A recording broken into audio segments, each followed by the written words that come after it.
So this begins section 5 on covenant sexuality. And I subtitle this, Private Exposure, Holy Pleasure. Private exposure, holy pleasure. We're talking about covenant sexuality. Why do you think I named this covenant sexuality? Any ideas? Doesn't that sound kind of weird? It sounds either sci-fi or like really weirdly ancient. What's that? Yeah, that's right. Because I think as Christians we have to emphasize that sexuality in its very nature is covenantal. Okay? Sexuality is not individual. It's not meant for the pleasing or even the completion of someone in themselves. Sexuality was designed by God to be used covenantally, relationally. And the only proper relationship in which that sexuality is expressed is the marriage between one man and one woman. In other words, a man and a woman who have entered into a binding covenant.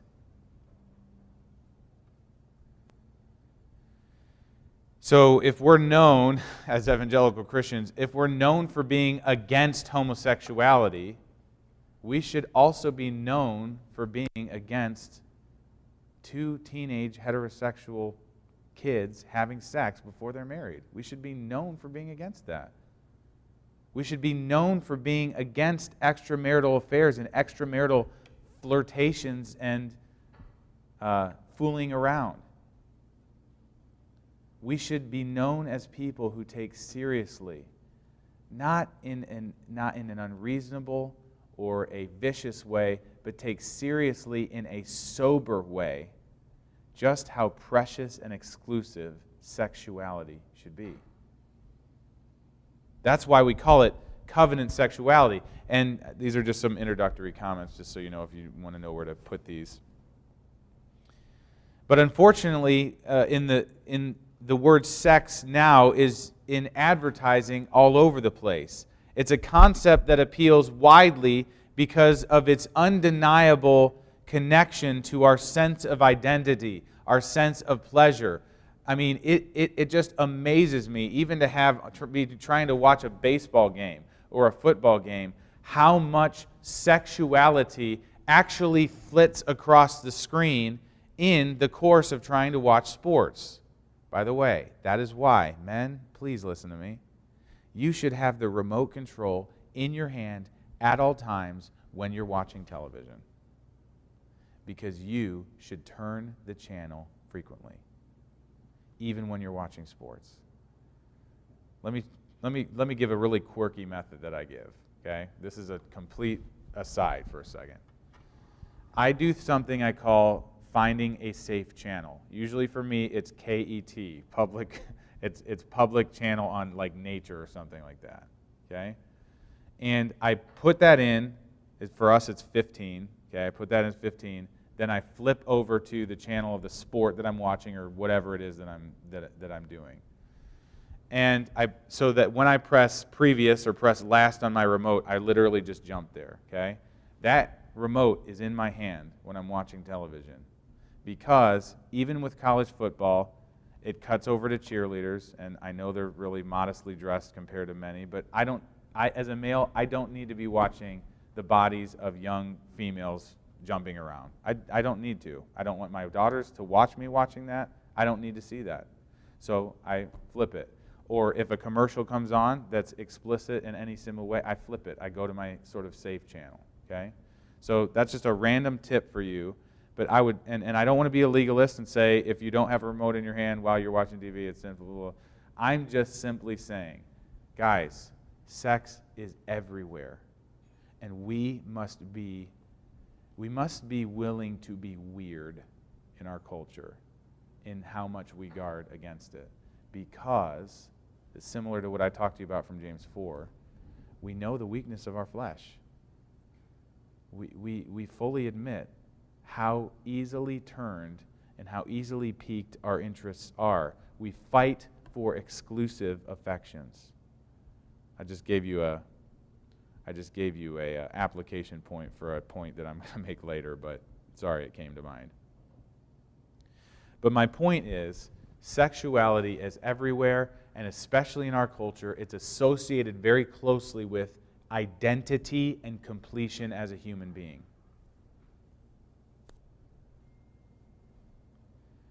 So it's funny, because I've met people and I've counseled people on two extremes of this continuum of associating one's identity with their sexuality.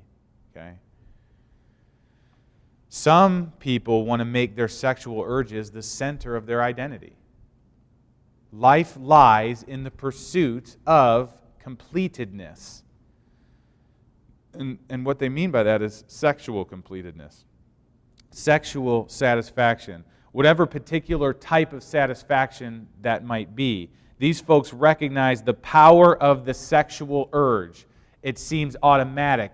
It seems to flow from some unknown source within. It seems omnipresent in their thinking. I don't know if the guys in here can remember being in junior high. When you say it's omnipresent in your thinking, that can be the case in the male experience and in the female experience. But my point is, it takes center stage of their self-conception. And then I've met other folks or read things from other folks who are alarmed by or tired out by their sexual urges, and they just wish that they were non-sexual beings. In the course of just helping guys with sexual addictions or pornography or whatever it is, a number of times I've heard guys say, I just wish I were an unsexual being. I wish I could push a button and basically be neutered, right? I wish this weren't a part of my makeup. They'd prefer not to be sexual at all. To them, sexuality is a hindrance to what they want to be. And that is pure, that is not ruled by or enticed by or constantly thinking about sexuality. But the fact of the matter is that God made us in His image as sexual beings. God made us in His image as sexual beings. This is a vital part of the relational aspect of the Imago Dei, of the image of God. It's a vital part of the relational aspect of the image of God. Sexuality is a core aspect of humankind. So rightly understood, rightly utilized, it both enables and compels us into covenantal relationships. The covenant relationship of marriage. And it results in our greater ability to carry out our dominion function as those created in God's image. So it enables us and it compels us, are the two words I gave you. It enables us and compels us into covenant relationship. It enables us, meaning without sexual organs and sexual identity, there's no union of two different creatures, right? Even physically, there couldn't be any union there. So it enables a covenantal bond that otherwise could never be, just by conversation or by sharing of interests between two same-gendered or equal people. It just couldn't be physically. So it enables it. It also compels us into these covenantal bonds because there's a reason that there are sexual urges. There's a reason that it doesn't just turn on and turn off merely by conscious decisions or choices on our part. And I guarantee you that if there were not sexual urges, there would be far less men taking on the responsibilities and the hardships of a wife and a family. I just guarantee that. It's part of God's common grace, I think. So my point is that the sexual urges enable and they compel us to utilize our sexuality in ways that honor God. Or it can do this, right, when done by faith. So, we obviously have to understand this function in light of the kingdom of Christ as revealed in the New Testament, okay? So being fruitful and multiplying, we've already said this, being fruitful and multiplying isn't just having babies, as it was, I think, for Adam and Eve, although it wasn't really just that for them. They were supposed to have babies and to raise them in ways that spread the rulership of God according to his character, right? But now in the New Testament, I think we see that there is that we do this, we are fruitful and multiply by proclaiming the gospel and making disciples, making children of God in that way. Okay? And singles can do this just like married people can do this. And in fact, we already talked about it, Paul's argument that singles actually in some ways are in a more advantageous spot to do that than married people are in some ways, right? So, sexuality is an important aspect of humanity, of who we are. It's designed by God to lead us to covenant union, and a means by which that union is maintained and protected and enjoyed. Let me repeat that last phrase again. Sexuality is a means by which that union, the marital union, is maintained and protected and enjoyed. So let me unpack this in a couple main points. The first one being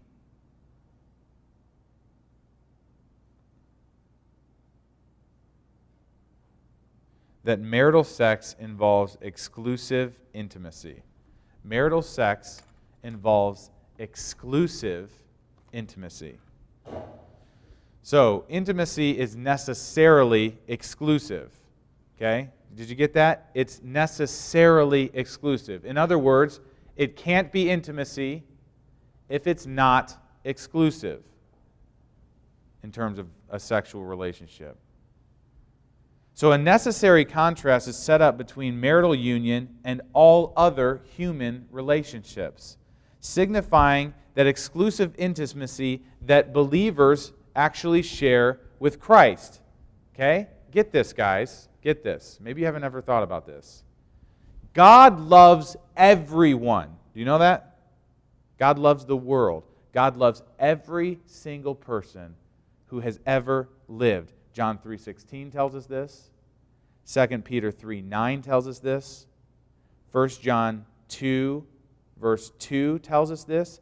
There's a sense in which God's heart is disposed or inclined to love all people as His creation. But there's another sense in which God's love is particular to particular people. John 15:19 tells us this. Let me give you a few references and we'll look at one of them. John 15:19, John 17:9 through 26, and Romans 8, verse 29 through 39.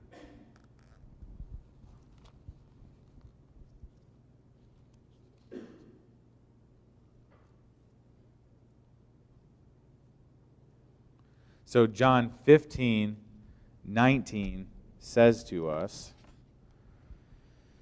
well, let me start up in 18 where the passage kind of breaks. This is Jesus speaking to His disciples. If the world hates you, know that it has hated me before it hated you. If you were of the world would love you as its own. But because you are not of the world, but I chose you out of the world, therefore the world hates you. Remember the word that I said to you, a servant is not greater than his master. If they persecuted me, they will also persecute you. If they kept my word, they will also keep yours. But all these things they will do to you on account of my name, because they do not know him who sent me. And this is the context out of which he just got done saying, verse 13, greater love is no one than this, that someone lay down his life for his friends. You are my friends if you do what I command you. No longer do I call you servants, for the servant doesn't know what his master is doing, but I've called you friends. There's a very distinct particularity here to Jesus' claims to love. Romans 8, 29 through 39, as I mentioned, is even more explicit than this. Because those whom he has called, he has justified. Those he has justified, he will glorify. And it's in that passage where he talks about the love of Christ that will never fail, that you can never be separated by height or depth, by the age to come or the age past, by demons, by anything. Anything in all of creation can't separate you from the love of God. That is not a universal statement. That is a particular statement. So my point is, friends, we should think about God's love both in terms of its universe. There's a sense in which it's universal, but there's a sense in which it's particular. His redemptive love is for a particular people who obey him. And in that passage, it's not legalism there. He's saying, I think what he's saying is who submit to him, right? Who come to faith in him. So, if there is no exclusivity, there is no intimacy. This is why adulterous relationships are such a tragedy in marriage. It is inviting a third party into an exclusive relationship, and the effect is always detrimental. It's always detrimental. Intimacy is interrupted. So we talked about the various experiments with marriage that are going on right now. An open marriage, friends, never works. It never works. You'll occasionally read about two celebrities making public an agreement to have an open marriage or something ridiculous like that. What happens to that marriage? They get divorced within whatever, right? It can't work because you can't claim intimacy and not be exclusive. Hebrews 13:4 is more evidence for this. Hebrews 13:4 explicitly applied to marriage. It says, let marriage be held in honor among all, and let the marriage bed be undefiled. That means exclusive. For God will judge the sexually immoral and adulterous. So this phrase, held in honor, means to be acknowledged and not broached by the collective community. Everyone around ought to know that that's untouchable and unbroachable. It's set aside. It's impenetrable. It's private. So that's what it means to be held in honor. And it has to be, let the marriage bed be undefiled, means that the inclusion of anything into the relationship will corrupt it, will defile it. There's a purity that's demanded. It should be protected at the highest cost. So let's apply this to marriage counseling, this point. Honoring the exclusivity of the sexual relationship occurs at every level. It occurs at every level. I was about to say, men, you especially should get this, but honestly, I've done enough counseling to say, women, you should especially get this in terms of the way that you counsel ladies. It has to be at every level, from sexual practice to interpersonal relations to private thoughts and desires. I'm going to unpack each one of those things. But from sexual practice to interpersonal interactions to private thoughts and desires. Every level has to be undefiled and exclusive.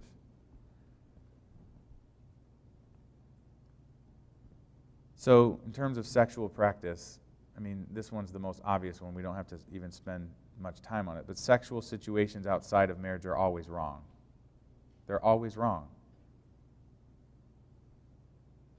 This is clear in Scripture. It's one of the basic commands, Deuteronomy 5:18. Okay? It's always wrong. So I don't need to get into the fact, I hope, again, I don't want to be too explicit, right? But I don't need to get into the fact that you know that intercourse is not merely something, I started that sentence wrong. It's not just intercourse that's sexually wrong, right? Anything sexual in nature in terms of contact is wrong. Let me take a step further on this, okay, into the next point. Interactions with others ought to protect the exclusivity of the marital relationship, okay? So that's the next point in terms of interpersonal interactions. Interactions with others ought to protect the exclusivity of the marital relationship. Not only is it wrong to have any physical contact that is sexual, either explicitly or implicitly in terms of the person's private intentions. Not only is it wrong to have physical contact like that, it is wrong to have the types of relationships where that is a passing hope or possibility. In other words, flirtations, right? What's flirtation? Flirtation is an exciting interaction with someone who could potentially be a sexual partner. Okay? Even if nothing ever comes out of it. That's what flirtation is. And that's why flirtation is wrong. We have to guard even our interpersonal interactions. Guys, we should be extremely careful with the way we treat other ladies. We should be extremely careful with the way we touch them in completely non-sexual ways. Okay? Sort of a rubbing of an arm, a sliding of the hand on the shoulder, even if it's a friendly greeting. Hugs, guys, hugs. Everybody makes fun of Christians for giving side hugs. Go ahead and make fun of it. That's a great practice to have. Side hugs are awesome. Side hugs are the way to do it. In fact, I don't really even give that many side hugs, honestly, unless it's a family friend or something like that. But my point is, guard the contact that you have. Not just because you have some desperate woman who you know, if you just shake her hand, she thinks you're in love with her. That's not what I'm saying. It's also for your sake. Guard the exclusivity of your heart in terms of the interactions. Again, this is a very male thing to say, but we even know, like, if you have a particularly attractive cashier or something, and she's handing you coins, and her pretty little hand brushes up against yours when you're taking your change, although I never get change, I always use my credit card. You even know that even that can be like, that can be a little bit of a, I noticed that. That was, guys, that's how far on guard we have to be. And I'm not trying to be, I'm not recommending that you go cashless for the sake of never touch. I'm not doing that, okay? But my point is, we must be on guard and be people who are known to be serious about the exclusivity of the marriage bed at every level, at the level of interaction. So male and female relationships for married people should always be through or via one's spouse. Opposite gendered relationships, that's maybe the better way to say it. Opposite gendered relationships should always be via or through the spouse. So we have best friends here that went through the MDiv with us. They're members of our church. He's a fellow elder. You know, he works here at Southern Seminary. He and his wife, Matt and Jeannie Hall, they're some of our closest friends in the world. I am only friends with Jeannie via Matt or via Sarah, my wife. I'm not directly friends with Jeannie, and Matt is not directly friends with Sarah.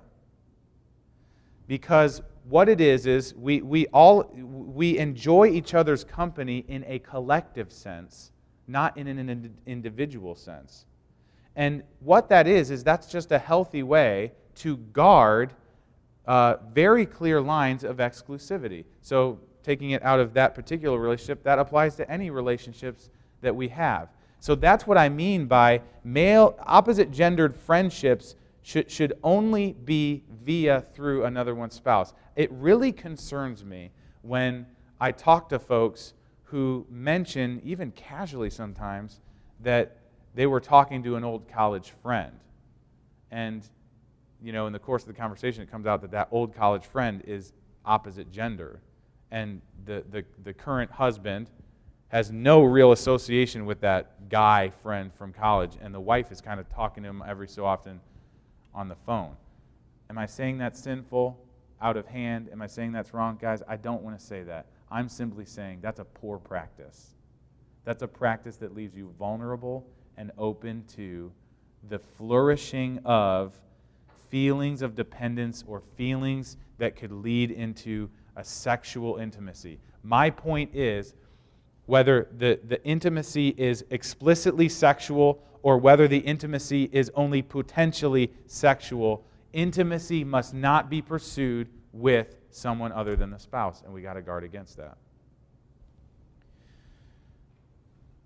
So, one time I was in San Antonio, I think, was the city, for a conference that I was attending, and one of my wife's best friends from college lived in that city, and she was so excited about the idea of seeing me.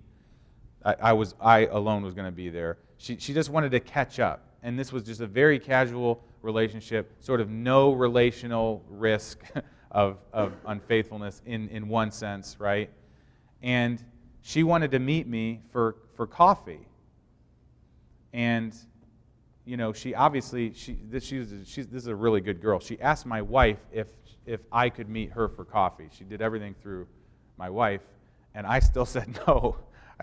My wife actually thought I was being too strict. This girl thought I was being too strict. But I said no because I don't want there to be a situation where I am meeting another woman for coffee and having sort of a catch-up, exciting, energetic conversation with her. Because not only do people at this conference walk by and see me sitting at a coffee table with another girl, I'm not going to hold up a sign that says, "This is my wife's college roommate and we are just catching up." You can't do that. I'm not going to explain it to everybody. So it's not just the appearance, right? But I have a robust enough view of sin to say, even in terms of the privacy of that conversation, that's not wise, right? It leaves us vulnerable. It leaves us open. It just isn't necessary. So I said no to that. So again, I'm not using personal examples to set myself up. I'm just giving you examples to say this is the types of things that you need to be processing, even if you were to conclude, well, I think in this situation, given that everybody was aware, that's not a big deal. If you would have concluded that, I think you have freedom in Christ to do that. So hear me say that. My point is, you should be thinking carefully about it in light of the exclusive demands for intimacy. Intimacy, exclusivity at every level. So I'm talking phone calls, I'm talking visits over coffee, I'm talking about even work relationships. This is where it can get kind of dicey too, right? Work relationships you have to be really guarded with. I've counseled ladies who had just really good guy friends at work, apart from their husbands, and because there's really no opportunity for a husband to interact with them all that much because they're at work. And I have expressed concern about those things. And the wife will, the typical response has been, "I don't like them. What's the problem? Are you implying something about me?" I said, number one, I'm not implying something about you. I do believe it's entirely possible that you have no intentions or directions in terms of broaching the intimacy. I'm not saying that, but on the one hand, I am saying that you should be suspicious of your flesh, just like I should be and everyone should be. And the second thing I'm saying is, a dude who's friends with an attractive woman and who's not a believer in the situation I was talking about, is most likely going to want to be sort of making connections of intimacy, whether it culminates in anything or not. There's possibly going to be that intention there. And she thought I was crazy, and sure enough, a few months later, she came to me and she said, "You were right. You were right." this guy really got weird on me, and it was just there's this jealousy thing going on. So what do you do in those situations? Are you cold, and do you turn people away? No, you're not cold, and you don't turn people away. But you wear on your sleeve the fact that you are married, that you are happily so, and you guard that marriage in the way you interact with other people. So there's frequent references to the husband. You seek out same gender relationships and group relationships. Try not to ever be sort of exclusively associated with someone. I know there's difficulties there. I know, I really click with him and everybody else in the office is sort of a witch. Okay, that's great, that's fine. But it's your challenge to you're not just there to have what relationships give to you, branch out, right? So just guard those things. If you have questions on it, you can on that stuff, you can ask me in a little bit. And then also, so at the level of explicit sexual contact, at the level of interpersonal relationships and interactions, and then even at the level of private longings, private thoughts, private fantasies, everything within you.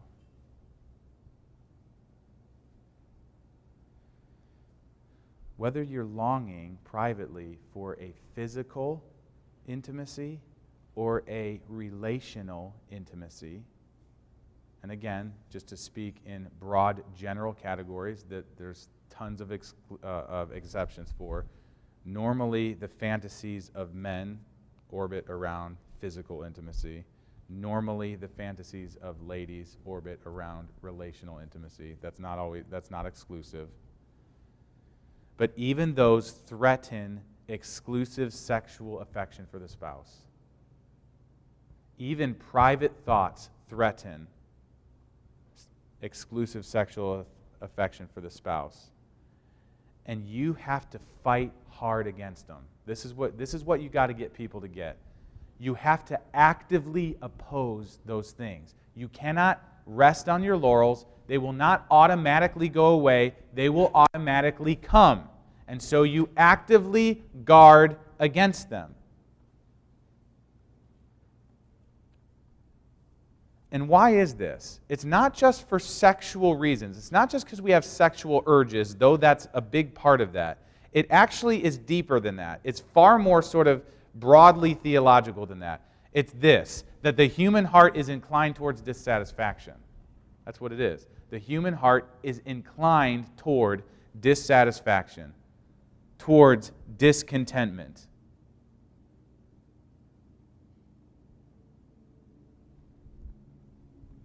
Consider how easy it is to be dissatisfied with God. Think how easy it is to be dissatisfied with God. You think you're going to be satisfied with your spouse automatically? If a perfectly holy, omniscient, omnipresent, omnicompetent God has pledged His unfailing love to you and meets you with 1,000 graces every minute that you're alive, if you're easily dissatisfied with that, I promise you, you will be dissatisfied with a spouse. So this isn't just a matter of your sexual urges. This is a matter of your heart not being satisfied. So we have to guard and be strict with our private thoughts and desires and longings. So this is where the application point I already kind of jumped ahead of myself to would have fit well. About television, about the internet, about movies. Guys and girls, it's not just about the explicit pornographic websites. It is about much more than that. And if you're at a website like Fox News, conservative news, that's garbage. Some of the ads on Fox News, for instance, they don't show explicitly pornographic things, but they show enough to titillate your flesh. They show enough skin, enough promising looks on ladies' faces, enough shocking headlines. you won't believe what this celebrity did in public. That it stirs your affections. It captures your attention. And friends, I think that what Jesus meant when he said, if your right hand causes you to stumble, cut it off. It is better for you to enter life crippled than for your whole body to be thrown into hell. I think what that means is when you want to go to Fox News and yet you know things are on that urge your flesh, you don't go to Fox News anymore. But that's the only conservative source of news that we have. You know what? Find another one. Or you know what? Don't read the news in that regard. Do something else. It's not worth it. So hear me say this, guys. I haven't been on Fox News in a long time. I don't know what it's like. If you're reading Fox News, don't feel guilty right now. I don't know. I'm using that as an example of saying you must be so strict with guarding the exclusivity of your affections. And that's especially for married people, but it's honestly just especially for singles. Because single people have to guard the exclusivity of their own sexuality in trust for the day that they're married, if they're married. And if God doesn't have you get married, then the way you glorify Him with your sexuality is by holding it in trust until the end of your life. Because you do honor marriage by doing that. You do honor marriage as an institution and as God's design by saying, I'm not married, and thus I don't use my sexuality. Because sexuality is covenantal. So guard. Be careful. And for females, for you, the danger may not be as visual or visceral as for men, but the danger for you is no less. It's relational. And we can create fantasies in our minds through the novels we read, or through the movies that we watch, or through the types of stories that inspire us that we post on Pinterest and Facebook. We can create the illusion in our mind that there is this breed of man who intuitively knows our every relational need and will sweep us up into this wonderful, fantastic, edge of heaven kind of experience of intimacy. And even in the privacy of our own minds, if there's not another physical guy that captures that, we can walk around in our heads with a fantasized construction that rivals our exclusive intimacy, your exclusive intimacy with your husband. Just like a guy can walk around with a fantasized construction of what a woman's body ought to be like, and when he's in bed with his wife, he's finding himself longing for that construction, so you can have that same construction. Ladies can have that same construction that they walk around with. And when you're counseling, guys, you want to listen for evidences of that construction. You want to listen for evidences of a view of romance or a view of intimacy that doesn't fit the reality that's in front of them. Right? Listen for that. Warn your ladies against that. So sexual exclusivity is at every level, physically, relationally, and even privately. So let me say just a quick, this is sort of a little tag on to this point, okay? It's not exactly related, but I mean, it's not exactly this, from the outline, but it's very related, and I want to say it, okay? Jealousy actually can be a very good thing in marriage, okay? Jealousy can actually be a very good thing in marriage when it is holy jealousy. And I'm going to say what the difference is in a second here. When it is holy jealousy.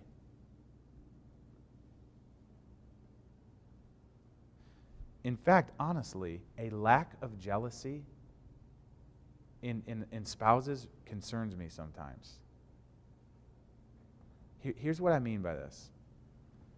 I've counseled men who have very beautiful wives, and they're sweet, and they're attractive, and he kind of enjoys the fact that he's attractive, not because he enjoys her beauty, but because he views her as a trophy wife. And so he lets her dress in sort of enticing ways, and he treats her in such ways to where she thinks she needs to dress that way in order to keep his affections. And he walks around sort of smugly enjoying the fact that other men are enjoying his wife because it makes him look awesome. It makes him have a trophy wife. This is a dynamic that can happen. And the ugliness of that is he's not guarding jealously the exclusivity of that relationship by covering what is sexually attractive about his wife to the eyes of other men. And sometimes, guys, this happens with no conscious kind of decisions this way. This is just the way they interact.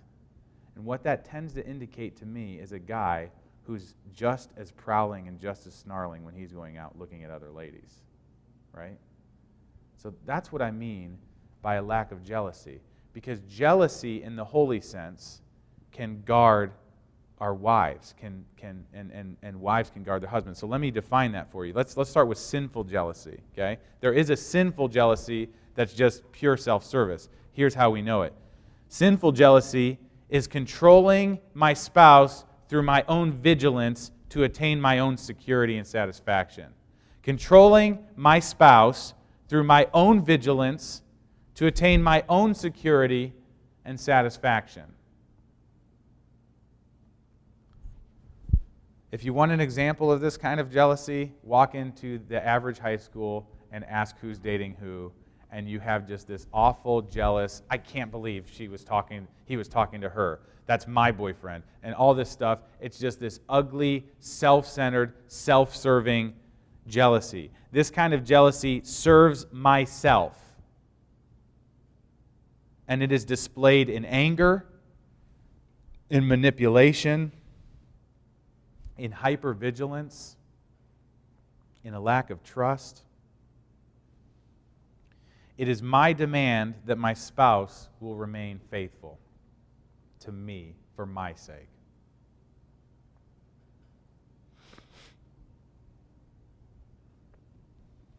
By the way, that's a really good tip for teenagers in relationships, okay? Because jealousy, oftentimes those relationships are not about loving another person. They're about loving what that other person is to you. They're about loving what that other person does for your status or your sense of success or completion or belonging in a social group. And it's ugly. And my girls aren't going to date till they're 37. So that's sinful jealousy. What about godly jealousy? Godly jealousy is this: protecting the exclusivity of the marriage relationship, protecting the exclusivity of the marriage relationship for the good of the family and the glory of God. Protecting the exclusivity of the marriage relationship for the good of the family and the glory of God. So self-interest isn't absent here. I don't think the Bible calls us to be absent of self-interest, actually. Self-interest is not absent, but it is properly ordered under the concern to guard the sanctity of marriage. So godly jealousy doesn't display itself in the same stuff like anger and manipulation, hypervigilance, all that stuff. Godly jealousy displays itself first in vigilance over myself and then in vigilance over my spouse.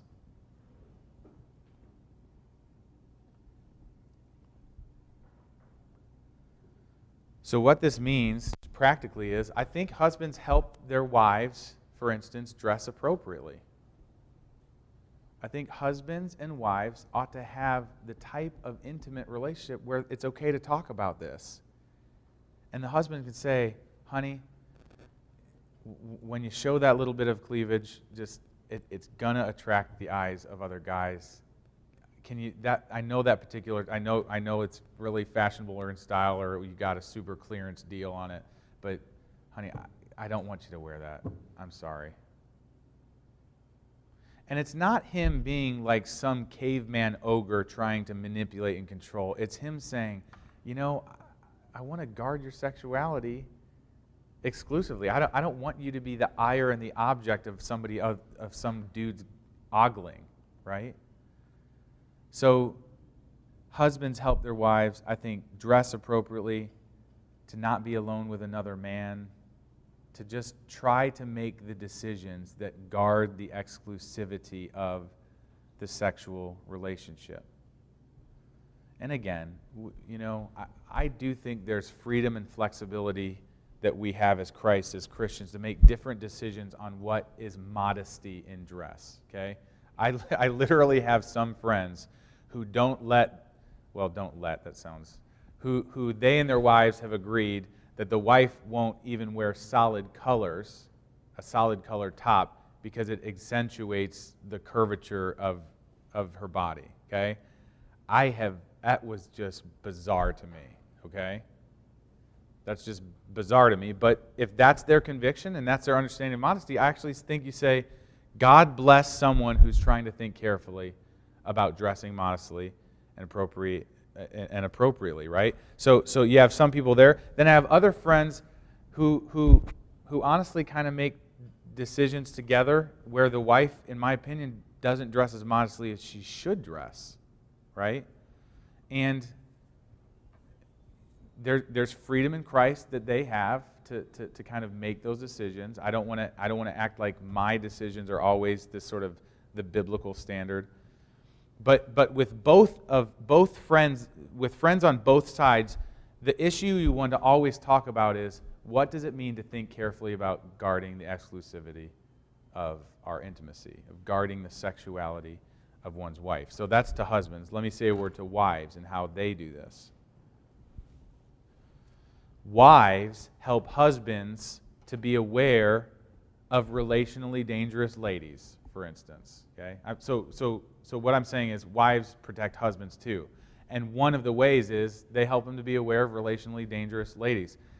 Girls, you know what I'm talking about better than even I know what I'm talking about standing up here and saying it. Because I still don't quite understand, and I'm thankful for a wife who does. There are times where she says, that girl is vying for your attention in ways that I don't like, and I don't want you to counsel her. Even with another woman around, I don't want you to do that. Please find someone else. And when my wife pulls that card out, I do not ask questions. I say, okay, I trust your senses more than I trust mine, because I just think this is just a girl that needs help, right? But she says, no, there's something else that I sense there that makes me nervous in terms of a potential relational connection that she's going for. Okay, that's helpful to me. She guards me in that. Another way that wives can help is helping husbands avoid compromising situations.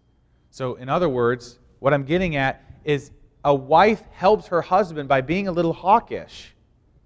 By being a little hawkish about making sure that he's not putting himself in situations where these things can grow. And I believe if a husband is genuinely humble and genuinely serious about the exclusivity of this stuff, he welcomes that rather than bristles at that.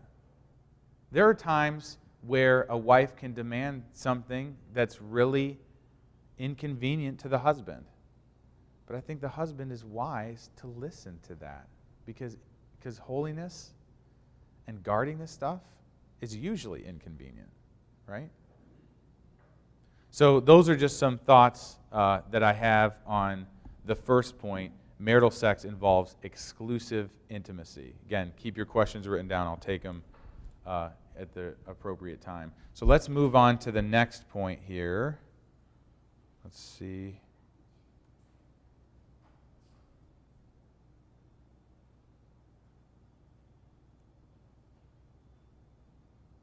Marital sex involves private exposure. Private exposure. I hope you're catching the oxymoron in that, okay?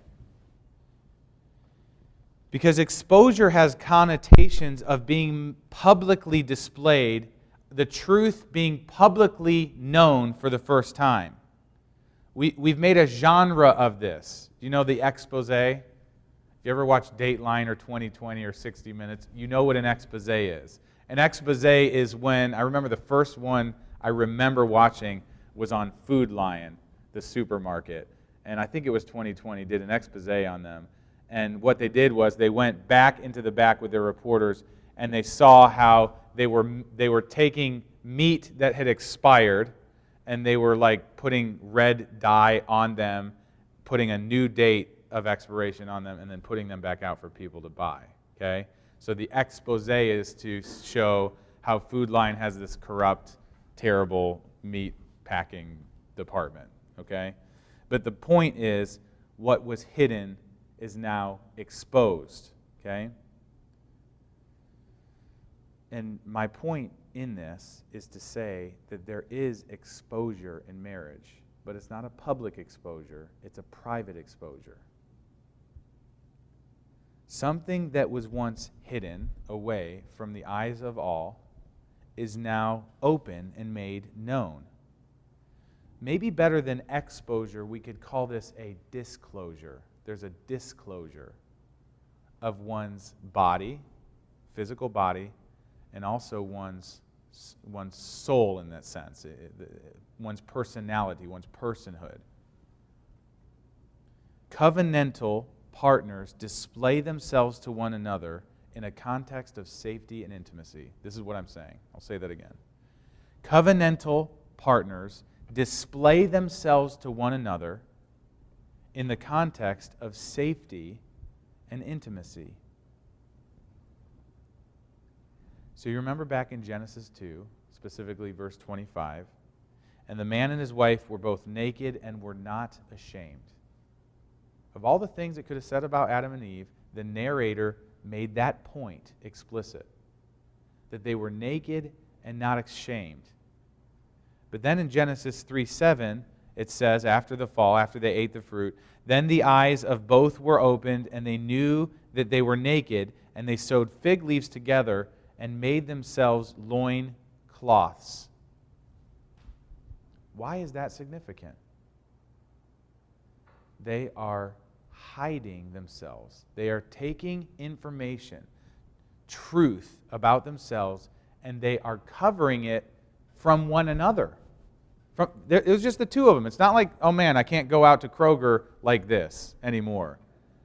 It was just the two of them. And they were hiding themselves from each other.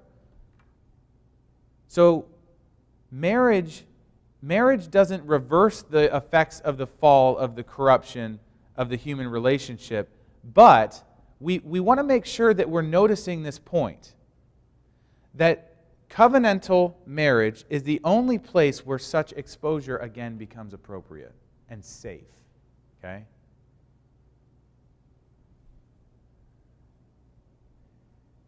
Marriage is the exclusive place to safely expose one's nakedness.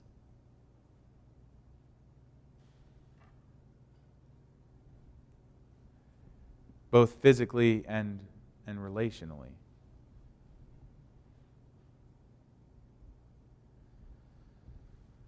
This is why it's so sad to me. It's so sad to me when you have these kids, these child actors or celebrities, and they grow up, especially the girls, and invariably they are told by some agent or some publicity expert that in order for you to transition from being known as a little cute kid to be a legitimate, bona fide, adult celebrity, you got to start showing a little bit of skin. You have to expose yourself, in other words. We have all this tragedy with Miley Cyrus and all, I don't even know these girls' names, most of them, but you have all this tragedy of these sweet little kids trying to show themselves to be adults by exposing themselves to the world. And guys, exposure only happens appropriately in covenant. They are not in covenant with the thousands, tens of thousands, hundreds of thousands probably, of ogling eyes. It doesn't do anything for them, and it costs them everything. Because they think the attention and the money that comes with celebrity, with I was going to say attention, but that's using the same word twice. But the money and attention that comes from exposing themselves, they have sold the exclusivity of that privilege. And that's what makes it a tragedy.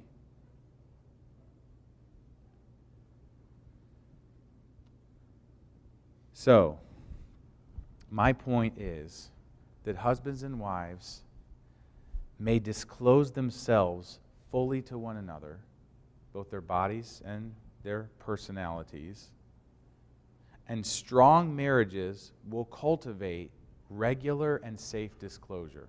Okay? Strong marriages will cultivate regular and safe exposure.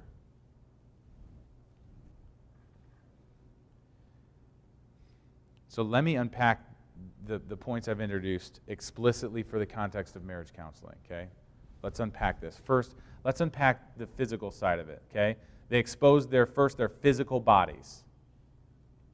Their physical bodies.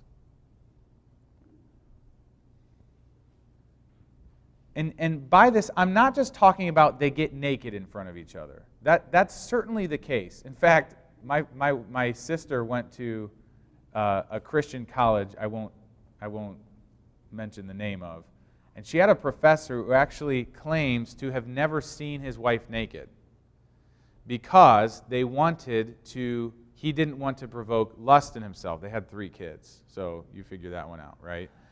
But he'd never seen his wife naked because he didn't want to promote lust in his mind and in his heart. And that is exactly bizarre thinking. Okay? God designed us to be turned on, if you will, by visual clues, especially the men. And it's a good and a wonderful thing when used rightly. So we don't give the idea of sexual pleasure, we don't say the source of that is Satan and demons and sin. It's not the source. God's the source of that. It's a wonderful thing. So we can be naked in front of each other as covenant partners, and it is wonderful and honoring to God. But I'm not just saying that. This point isn't just about, the application isn't just make sure people are getting naked, that men and women, husbands and wives are getting naked in front of each other. That's not what I'm saying. What I'm saying is more than that, and that is this, that culturally determined standards of physical beauty are not held over the spouse. Culturally determined standards of physical beauty are not held above the spouse.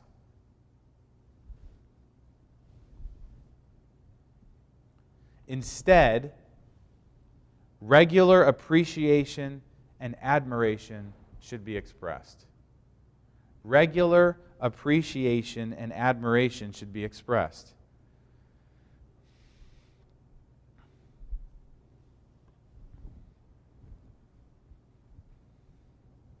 A wife should never get the sense from her husband that he rejects or is disgusted by a certain aspect of her body. Man, I've done one counseling situation in particular that I can think of. The husband would express to the wife as reason for their not coming together sexually for months. I mean, I think they were intimate sexually maybe once in a year's time. And he said the reason for that is he's disgusted by her body. Okay? Think of what you are doing to intimacy with a statement like that.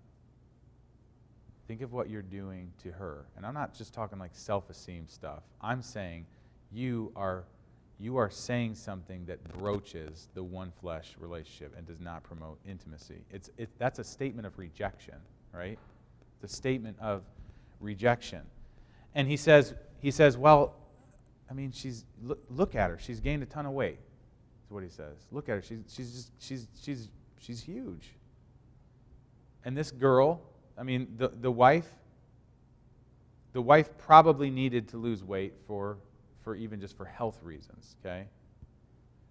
And there may be legitimacy in the concern of the wife not living the type of lifestyle that would lend itself to greater health, okay? There may be a kernel of legitimacy to what he was saying, but he was completely wrong and completely off in the direction of what it means to value and be attracted by something. You are attracted to what you value. He did not value his wife. So if he wanted his wife to be more in physical shape and caring for her body, taking care of herself, the way to do that is not to take a set of standards and hold them above her and say, match this and I will love you. The way to help her is to say, I love you no matter what shape or condition you are in. And if in part of my love for you is for you to get more in shape and to lose weight, that's great. I think you should do that for the sake of your health. I think that would help even our sexual relationship. But you have to understand something. My love for you, my value of you is not determined by whether you do that or not. You just got to be explicitly clear. A wife should never have that sense from her husband. And that's especially true. It's especially true that a husband should never indicate that he prefers certain aspects of other women's bodies to his wife's. That you would be amazed at how frequently things like that happen. Comparison statements. That's ugly. That undermines the private exposure that should be safe. It should be receptive. She should be able to be naked and unashamed before her husband. And what he's done when he says things like that or acts to her coldly in ways like that is exactly to shame her. So this goes the other way too, okay? So a husband as well should not be made insecure about his physical body or his physical prowess, his skills, if you will, were sexually. A wife shouldn't hold up for him other standards of men who are better at exercising, better at being in shape. She shouldn't constantly be making comments about, how he needs to modify or change something true of him. In other words, even men should be able to stand before their wives naked and unashamed. There shouldn't be shaming going on there. Okay? The rule is acceptance, not for self-esteem reasons, but for intimacy reasons, for valuing reasons. We love what we value. Okay? So that's the first point of application. The physical body, there should be private and safe exposure. This is also true, not just at the physical level, though, but at the personality level. Okay? The personality level.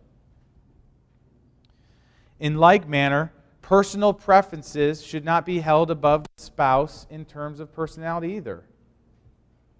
We don't have our ideal personality that we constantly hang as a standard that our spouse doesn't measure up to. Acceptance and appreciation should be the rule here too. Acceptance and appreciation should be the rule here too.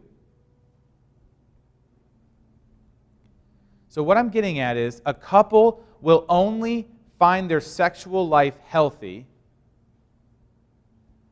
as they're accepting towards one another as persons, whole persons.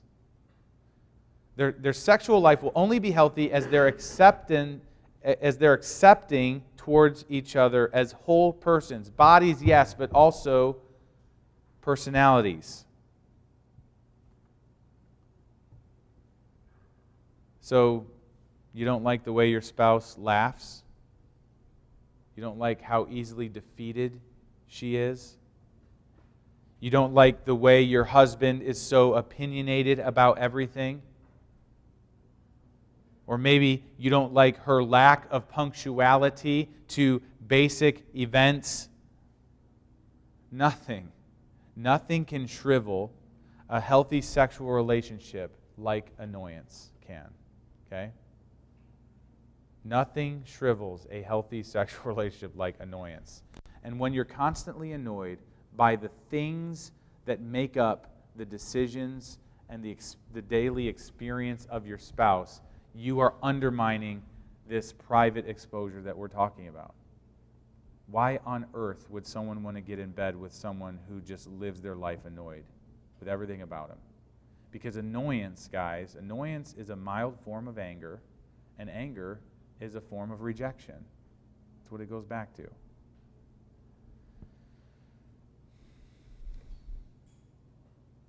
And so if there's not a valuing of who the other person is as the person, we talked a lot about that in terms of the husband's role. There's not a valuing of the other person as a person, then sex just becomes something you do occasionally to satiate your physical urges. It doesn't become an opportunity to relate at a deeper level.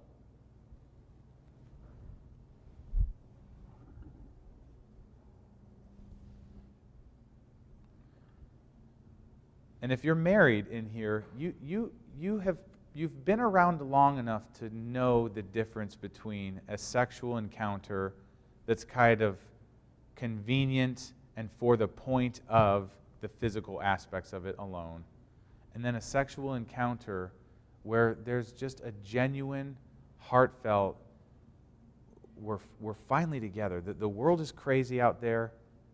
The world has so many threats. We're tired and overwhelmed, and yet we find solace in the friendship and the covenantal union of one another. That's a beautiful thing. And when sex is patterned after just this hollower version of it enough, it creates a lot of bitterness in marriage. It creates a lot of bitterness where sex is just sort of a brief physical only, non-relational type of thing. And it builds a narrative in the spouse's minds that that's all sex is, and that's all that it's meant for, and that yet they know better. So they're dissatisfied with each other. They feel hurt by each other. These patterns get established, and you as a biblical counselor sometimes have to do a lot of unraveling of that pattern. And it happens through reminding them of this purpose of sexuality.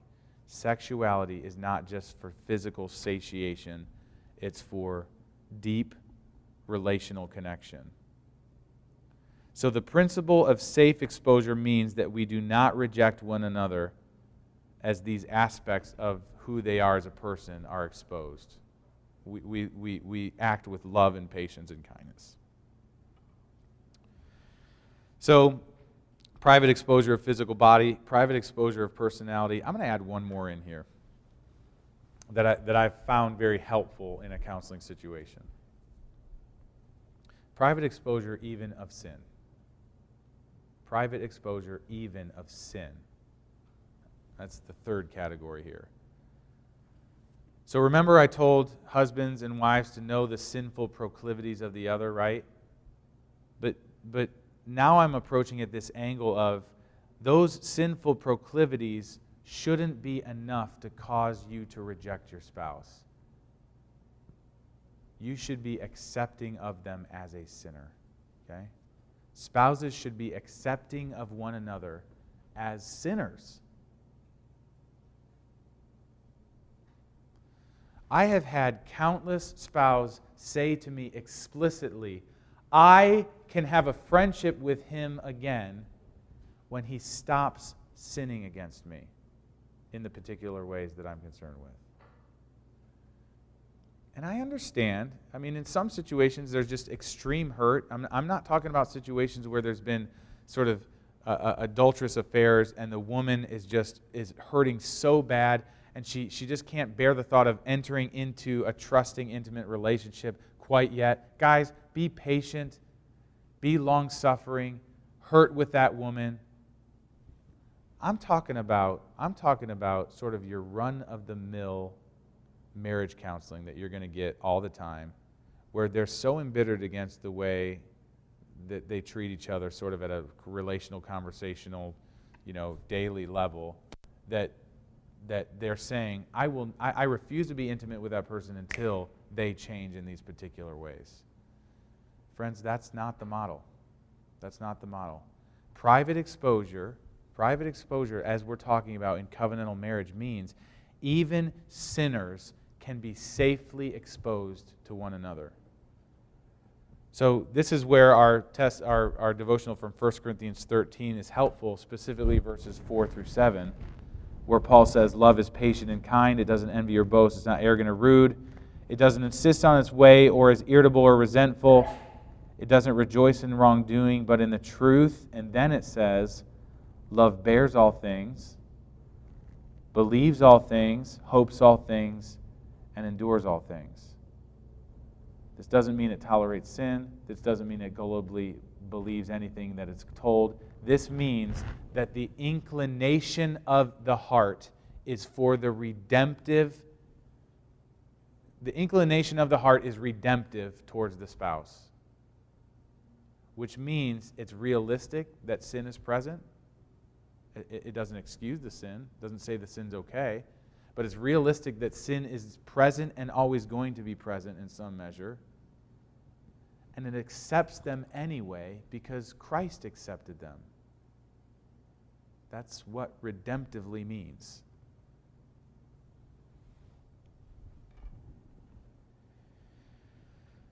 A lot of couples I've counseled are so aware of their spouse's moral imperfections that they have difficulty giving themselves over sexually. In the case of unconfessed sin, I can see where this is understandable. Okay? In the case of unconfessed, private, refuse to let go of sin, this is understandable to me, especially if the sin is sexual in nature. Okay? I still think there's ways we need to talk to that spouse about cultivating a sexual relationship. But when it's unconfessed, there really is a hindrance and a roadblock to true intimacy when someone's clinging to sin. And so the first step there is obviously to address that sin and confront that sin in a redemptive fashion. But my point is, if sin has been addressed, then spouses must not even hold the sin against them in their private affections.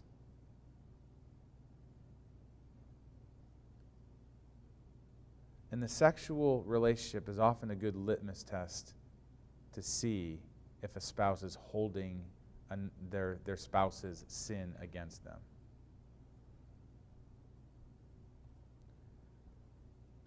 So you know what? If a husband's impatient and tends to snap, and he knows it, and he hates it, and he struggles with it, but he still struggles with it, that's not reason for a wife to reject him sexually. And the wife needs to lovingly know that, hey, this is a sinner that I've married, and he's a redeemed sinner. Same thing with a husband to a wife. If the wife just can't get her act together in some regard, and she just stumbles and falls into a particular sin, guess what? The husband has to love her. It's a safe place in a Christian marriage to be a sinner because we're redemptively inclined.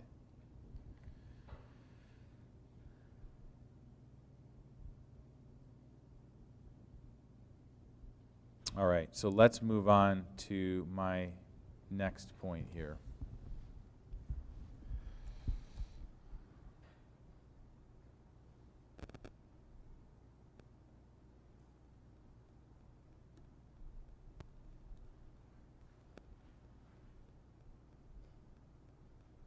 Sorry, that's as low as I can do with this particular setup. Marital sex involves holy pleasure and self-forgetful service. Marital sex involves holy pleasure and self-forgetful service. So many of us know enough to see that this is a paradox. Holiness and pleasure very much go together as aspects of God's character, but we don't think of them that way, right? When you think of holiness and you think of happiness, we usually tend to think, yeah, I can be holy and then have sort of a miserable life, but at least God's happy with me. That's not how it works, right? When we understand happiness and joy in the way that we were designed for, not the way we naturally perceive it, we see that holiness and happiness actually go together. So pleasure should be called holy.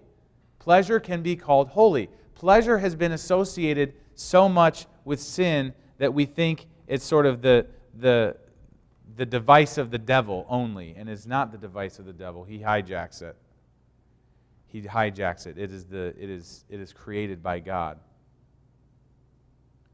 So the world's vision for sex and its countless varieties and offerings seems like the more thoroughly developed way of making sex pleasurable. When you look at the world, especially our media-obsessed culture that we're in, it seems like the true sexual pleasure lies outside the four walls of a boring marriage bed with one ho-hum person the rest of your life.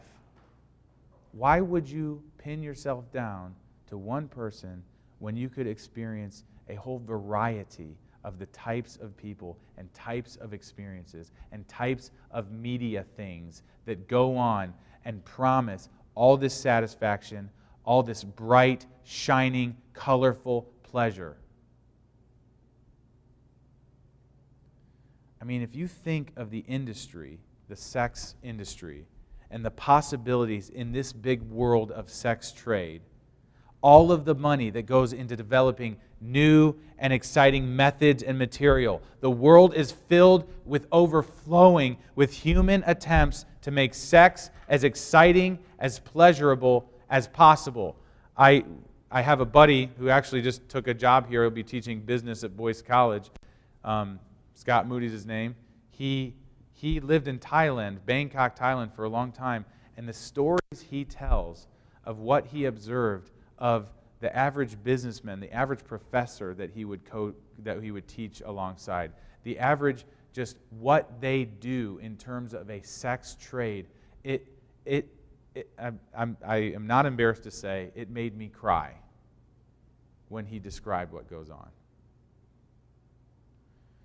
And you have people who are addicted to the impulse to find that combination, to find that way of satiating their ravenous appetites. And the more they try to sate it, the more ravenous the appetites become until they become monsters. Literal monsters. Monsters that you just praise God that there's going to be a day of justice, because these things are destructive and wrong. And that's the context in which we live. And as Christians, we stand behind the simple fact that sex is most pleasurable and satisfying when it is used in the way that God designed it to be used. And so what we claim is that in the fullest sense, in the sense that factors in the real things, sex between one man and one woman in the covenant of marriage is better in every way, including pleasure, including joy and lasting satisfaction, than any other version of it. And it amazes me how, when you see the gay agenda, when you see the sex trade,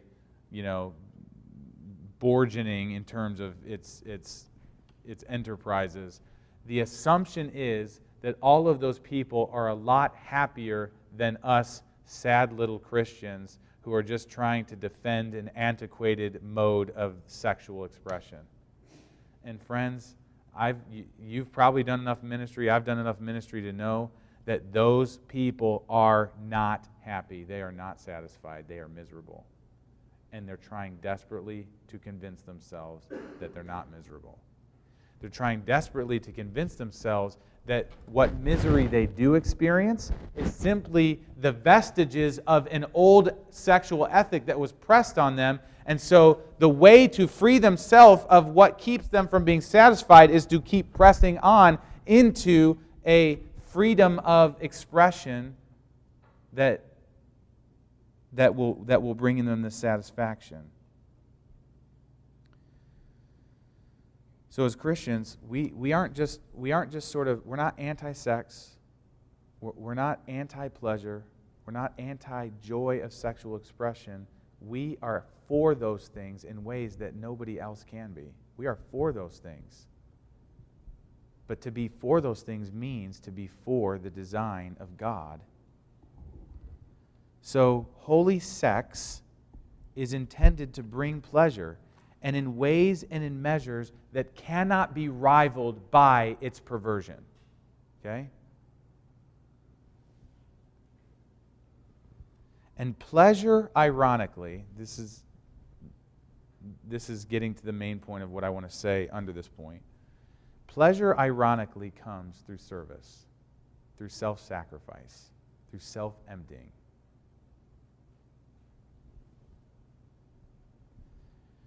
The great lie of our culture is that pleasure lies in being served. But this pleasure, the pleasure that we get by being served, there's pleasure there, absolutely. But the pleasure we get by being served is only complete when it occurs as an effect of our serving another. And that service is only proper and possible in its proper sense in a covenantal union.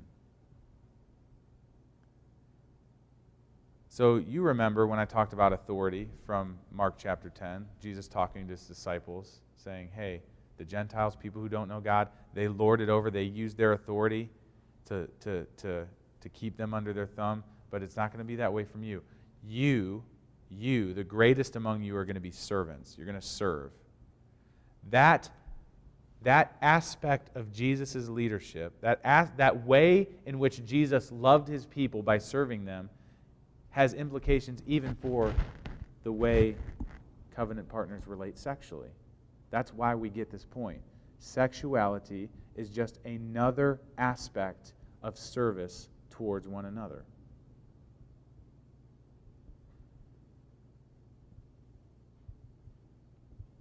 And so to serve each other well, let me bring up a sub-point here that's very important for your marital counseling situations that you're going to see. Vital to being able to serve one another sexually is to recognize differences in bodily design. Okay? Vital to being able to serve one another sexually is to recognize differences in bodily design.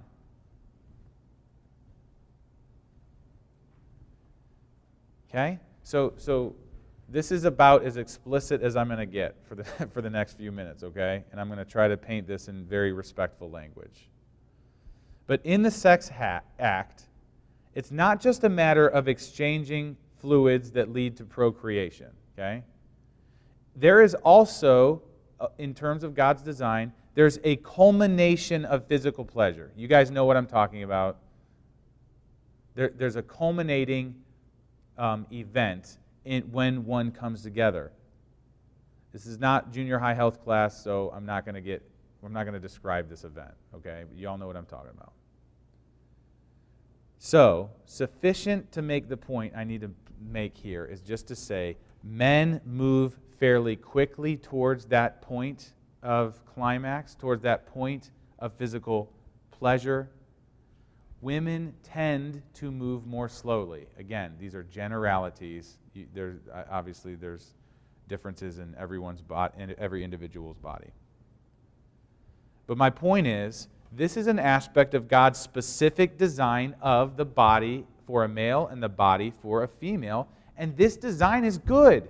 The differences between the way one arrives at physical pleasure in sex is good. God did that on purpose.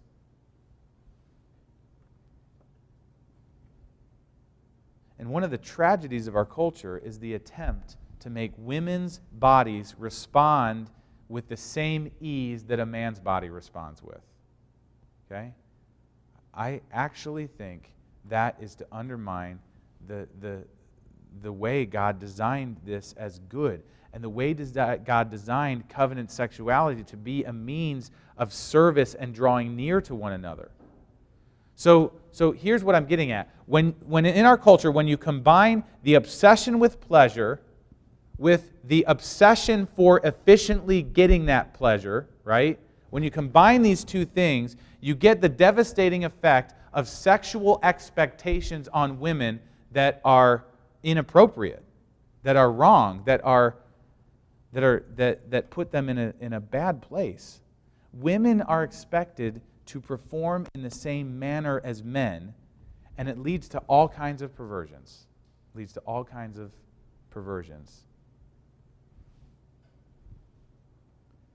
This is one of the main lies that a pornographic culture tells us, right? You have in pornography, you have a whole industry of actors who respond to men in ways that are not realistic. The men barely have to incline themselves towards them, barely have to touch them, barely have to initiate with them, and suddenly they're experiencing supposed pleasure that really is for the gratification of the viewer than of this woman. It's a myth. It's a fiction. It's also a driving factor behind lesbianism. In that class I taught you about, one of the main theories that they kept promulgating in this lesbian science fiction class is the reason males dominate the world is because they climax more quickly, sexually. I was like, I don't understand that. We had the whole semester to talk about it. But the point is that they could kind of enter into a sexual relationship, not be held to any of the consequences for it, could use the women for their pleasure and then move on and leave them dissatisfied. And that perpetuating over time explains this male dominance of today. And there's probably aspects of that are very true in terms of the sinful use of male sexuality.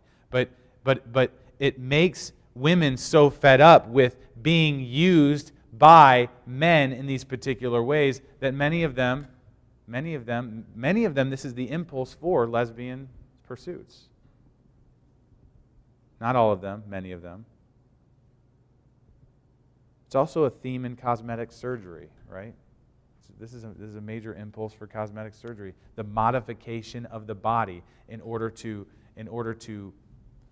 put women on fair playing ground in terms of sexual prowess with men. So those are all extreme examples, but here's where it might land a little bit more in terms of what you're going to be seeing in marriage counseling. This expectation, this pornified expectation that we live and breathe in our culture leads to disappointment in the marriage bed because expectations are set wrongly. It can lead to disappointment in the marriage bed because expectations are set wrongly. In other words, what I mean by that is husbands expect their wives to be easily pleased, and they become frustrated when they're not. And they blame them. And they think of them as a cold fish. And they're left feeling simultaneously condemned by the fact that they couldn't bring pleasure to their wife, but also condemning their wife for not being willing to come along with him. So this leads to a lot of pain and frustration for husbands. Wives also are frustrated at not being able to perform in the ways that they expect to be able to perform. Thus, many wives become easily convinced there's something wrong with them. There's something wrong with them.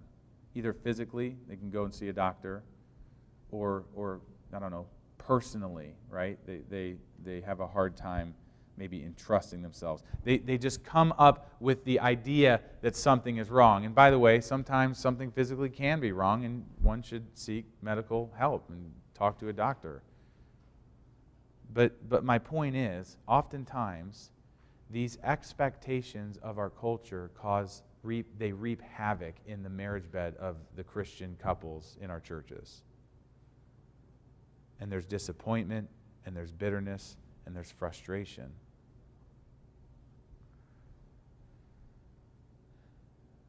So I'm calling us to pay attention to the differences in the design and to celebrate them as good.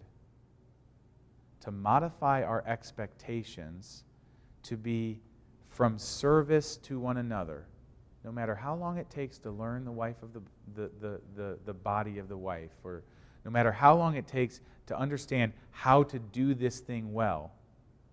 If there's a biblical understanding of sexuality as service, then there's going to be long-term commitment to that.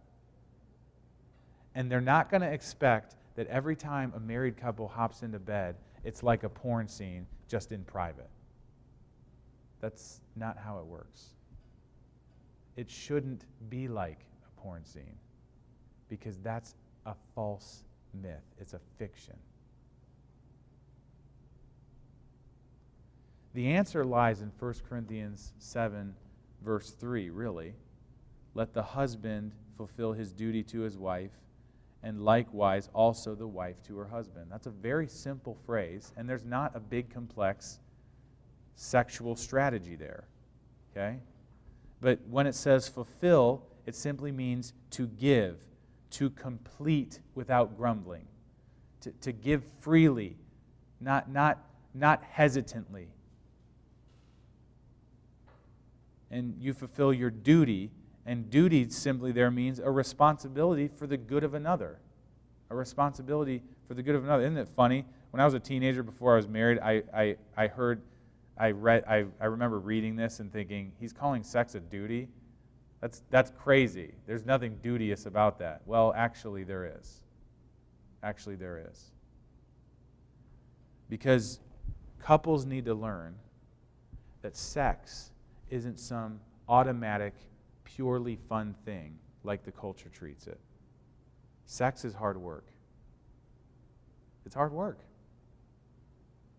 Sex is risky in the fact that you can't be a perfectionistic in the marital sexual relationship, because it's not always going to go well.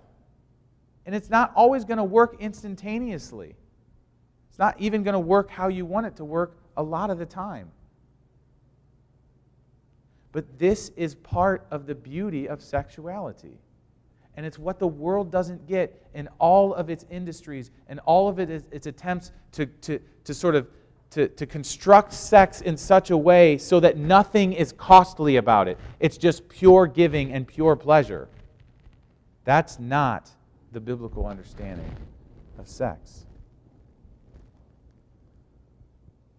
So, getting super practical here, husbands ought to put their own pleasure off for the sake of their wife's pleasure. They must hold back on their own pleasure for the sake of their wife's pleasure. One of the books, I think it's recommended in your syllabus, maybe not required, but the book Intended for Pleasure, have you ever heard of that? That's a good book in this particular regard in terms of the nuances and the physical strategies of how to do what we're talking about here. The husband ought to delay his satisfaction for the sake of learning his wife, of bringing her along, and of serving her. If that alone could be a principle that frames the sexual worldview of the men in our churches, a lot of good would be done. A lot of good would be done. A lot of health and a lot of joy and a lot of problems would be mitigated. Husbands ought to put off their own pleasure for the sake of the wife's pleasure, of learning her, of caring for her, of loving her. And then for wives, wives should be willing and motivated to give themselves over to their husband's care. I'm talking sexually here. Wives should be willing and motivated to give themselves over to their husband's care. Motivation is often the difficult part of the equation for women, since their drive normally isn't as strong. Again, there's exceptions to everything, but normally a woman's drive is not as strong or as immediate as her husband's. And so the tendency is going to be to want to wait until she feels like it in order to enter into it. If you were to wait for that, you might be waiting too infrequently to have sex, right? So part of loving the husband is to enter into his service and be won, be wooed by his wooing. So, just to talk frankly, even if you do this, this will not always result in both parties reaching maximum pleasure and everything going perfectly well. But as long as sex is oriented toward the other, they're going to be okay. It's going to be okay. You're going to trust each other. You're going to be okay with one another. Even if an individual sexual encounter doesn't really turn out how you wished it would have turned out. It's a learning process, and both members are safe to learn because of this private exposure that they share.